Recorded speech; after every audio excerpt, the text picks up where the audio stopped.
Imagine building a highway system for horse-drawn carriages, then watching jet planes arrive. That is roughly what is happening to our global systems right now. The world is moving at jet speed, but the roads were built for horses. In 2026, the World Economic Forum released its Global Risks Report, surveying over 1,300 experts worldwide. Their conclusion was stark. Global risks are spiraling in scale, interconnectivity, and velocity faster than any institution is equipped to handle. The term future shock was coined by Alvin Toffler in 1970. The idea that too much change happening too fast leaves individuals and societies paralyzed. 50 years later, his warning feels less like prophecy and more like a live news ticker. So which systems are struggling the most?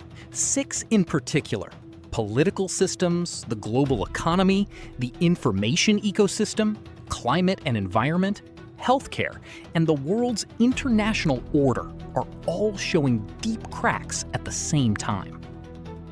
Let us start with political systems. Democratic governments were designed for a world where information traveled slowly, where leaders had time to debate, vote, and respond. That world no longer exists. According to a peer-reviewed study published in the Proceedings of the National Academy of Sciences in 2025, the Global Democracy Index hit a record low in 2023, falling to 5.23 out of 10, down from 5.52 in 2006 when tracking began. Democracy is not just stalling, it is sliding backward. The same research found a direct link. The faster AI and digital technology advanced, the faster democratic scores fell. AI tools give governments, and bad actors, the power to surveil, manipulate, and control populations in ways no democratic constitution ever anticipated. MIT Technology Review put it plainly in 2026. Our institutions were designed for a world where power was exercised visibly and information traveled slowly enough to be contested. Both of those conditions are now gone. In the United States specifically, political polarization has become so severe that the World Economic Forum ranked it the 3rd highest global risk for the next 2 years, higher than armed conflict, higher than climate disasters in the short term. Now let us talk about the global economy. The United Nations projected global growth to slow to just 2.7% in 2026, well below the pre-pandemic average of 3.2%. That gap may sound small, but for hundreds of millions of people living near the poverty line, it is the difference between stability and collapse. Trade, the engine of modern prosperity, is fragmenting. The most sweeping tariff regime since the 1930s has reshaped global supply chains. The World Economic Forum estimated that financial system fragmentation alone could cost between $600 billion and $5.7 trillion in economic losses. Meanwhile, inflation may be easing, but it has not healed. The UN confirmed in early 2026 that high prices continue to erode real incomes, particularly for low-income households, with food, energy, and housing costs remaining severe. The cost of living crisis did not end. It just stopped making front pages. The richest 20% of US households are now driving the majority of consumer spending. Economists call this the K-shaped economy, where the wealthy recover fast and keep climbing, while the middle and lower classes never quite catch up.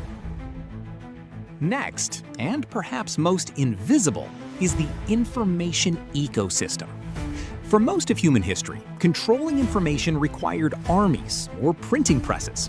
Today, one AI model can generate thousands of convincing fake articles, videos, and voices in seconds, at almost no cost. Misinformation and disinformation ranked number 2 on the World Economic Forum's 2-year global risk outlook for 2026. A survey of Californians in 2025 found that only 8% felt very confident they could tell real content from AI-generated fakes online. This is not just a social media problem. When citizens cannot agree on basic facts, what is real, what actually happened, who actually said what, democratic decision-making becomes impossible. Elections become theater, policy becomes noise. Now the climate system, which, unlike governments, does not negotiate or compromise. The Lancet Countdown on Health and Climate Change, produced with the World Health Organization, reported in 2025 that 12 out of 20 key climate health threat indicators had reached record highs. Not all 20, 12 simultaneously. By 2050, the World Economic Forum projects climate-related health impacts alone will cause an additional 14.5 million deaths and $12.5 trillion in economic losses worldwide. To put that in perspective, $12.5 trillion is roughly the size of the entire Chinese economy today. The cruelest irony: the countries contributing least to carbon emissions are suffering the most. The World Meteorological Organization forecasts a 70% chance that global temperatures will exceed 1.5 degrees Celsius average warming by 2029. We are not talking about the distant future. We are talking about 3 years from now. Healthcare systems are the next domino. COVID-19 exposed that even the wealthiest nations had healthcare built for routine, not for surge. The pandemic alone caused an estimated 16.3 million missed hospitalizations in 2020 and 14.7 million in 2021, according to published medical research. The World Health Organization's 2025 report on health equity delivered a damning verdict. Children born in poorer countries are 13 times more likely to die before the age of 5 than those born in wealthy ones. The targets set in 2008 for closing that gap by 2040 are not going to be met. And 141 governments, that is the majority of nations on Earth, spent less than 5% of their GDP on healthcare as recently as 2022. In low-income countries, that number drops to just 1.2%. The systems meant to keep populations healthy are running on empty. Education, the foundation every other system depends on, is perhaps the most quietly broken of all. Schools built in the 19th century model are still the global standard in the 21st. Memorization over critical thinking, standardized tests over adaptability, degrees over skills. Here is the mismatch. AI is automating entire job categories. The skills today's students need, adaptability, digital literacy, creative problem solving, are precisely what most school systems are least equipped to teach. We are training the workforce of 1985 for the economy of 2035. Now the system that was supposed to hold all the others together, the international order itself.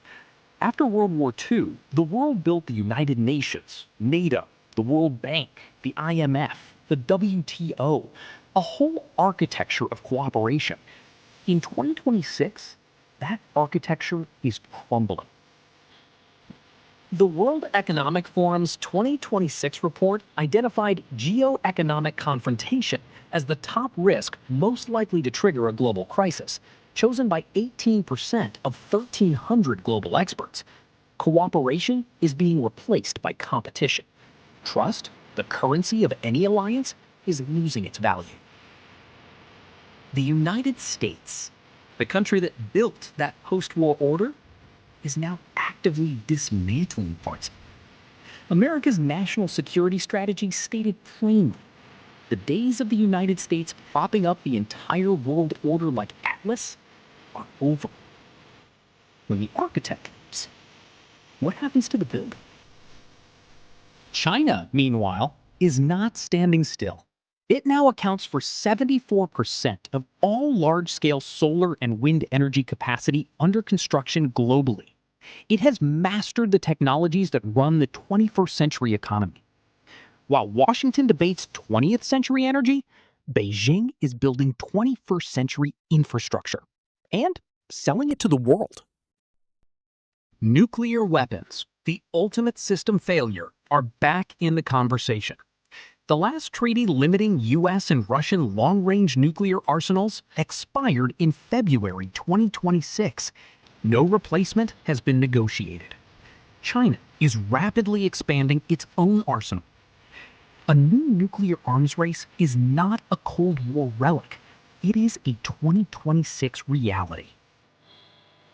And then there is the generation inheriting all of this, Generation Z.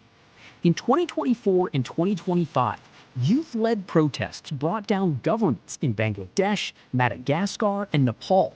They rocked streets in Kenya, Indonesia, Serbia, Peru, Argentina, and Morocco. Disillusioned, digitally connected, and fed up. Gen Z is not waiting for the old systems to fix themselves. What makes these protests different from past movements? They are leaderless, decentralized, organized entirely through digital tools. Traditional governments, built around hierarchies, negotiations, and slow institutions, have no playbook for a revolution that has no leader to negotiate with and no office to occupy. So what connects all of these places? The answer is speed. Every system we have discussed, political, economic, information, climate, healthcare, international order, was designed during periods of relative stability. They were built to manage slow, predictable change. None of them were built for this. There is a term for this in systems science: brittleness. A brittle system works perfectly until it breaks. And when it breaks, it does not bend, it shatters. The danger is not that one system fails. The danger is that multiple brittle systems fail at the same time, in ways that amplify each other. Scholars have a name for exactly this scenario: polycrisis. Multiple, overlapping crises that interact and amplify each other simultaneously. COVID-19 was a preview. A pandemic, plus a climate disaster, plus a financial shock, plus an information war, all at once, that is polycrisis. And it is no longer theoretical. Can anything be done? Experts across institutions, the Brookings Institution, the Carnegie Endowment, the UN, argue the same core answer. Yes, but only if we rebuild systems for the world that actually exists, not the world that existed when those systems were designed. That requires admitting the old models are broken. Future shock is not a prediction. It is a description of right now. The systems are struggling. The speed is not slowing down. And the question every generation eventually faces is the same. Do we adapt our institutions before they collapse, or do we rebuild them after? History suggests we rarely choose in time, but history also shows we sometimes do.